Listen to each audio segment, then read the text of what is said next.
Mancing di sungai terlarang. Awalnya diganggu, lalu diberi hasil melimpah. Aku menulis cerita ini bukan untuk menantang hal-hal gaib, tapi sebagai peringatan. Karena apa yang kualami di sungai itu masih membekas hingga sekarang.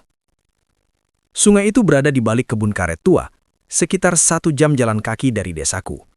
Airnya jernih, arusnya tenang, dan konon ikannya besar-besar. Namun sejak dulu, orang tua di kampung selalu mengingatkan satu hal, jangan pernah memancing di sana, terutama menjelang maghrib. Katanya, sungai itu punya penunggu. Awalnya, aku tidak percaya.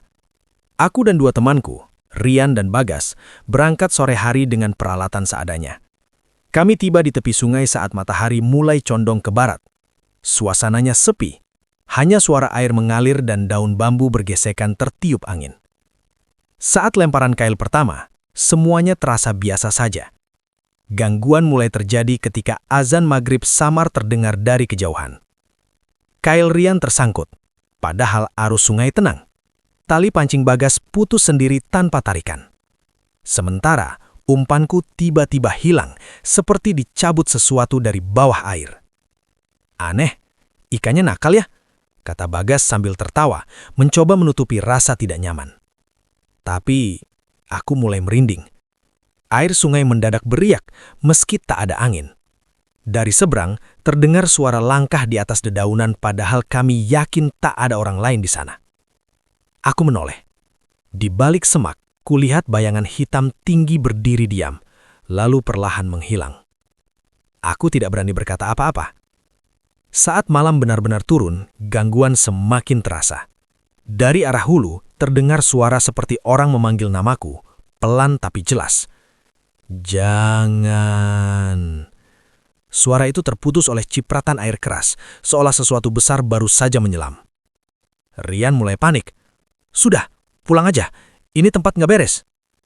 Namun entah kenapa, aku merasa seperti diizinkan tetap tinggal. Rasa takut masih ada, tapi bercampur dengan ketenangan aneh yang sulit dijelaskan. Aku melempar kail sekali lagi. Dan kali ini, pancingku langsung ditarik kuat. 1 ikan besar terangkat, lalu 2, lalu 3. Dalam waktu singkat, ember kami penuh. Ikan-ikan itu sehat, besar dan jumlahnya jauh lebih banyak dari yang masuk akal. Gangguan yang tadi ada, lenyap begitu saja. Tak ada suara, tak ada bayangan, sungai kembali tenang seolah tak pernah terjadi apa-apa. Namun di sela ketenangan itu, aku mencium bau tanah basah dan bunga hutan.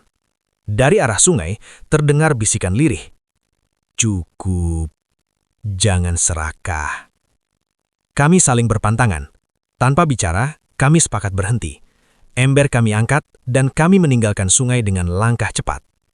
Keesokan harinya, kabar aneh menyebar. Ada warga yang mencoba memancing di sungai yang sama setelah mendengar hasil tangkapan kami.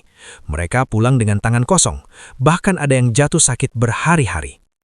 Sejak saat itu, aku tak pernah kembali ke sungai itu.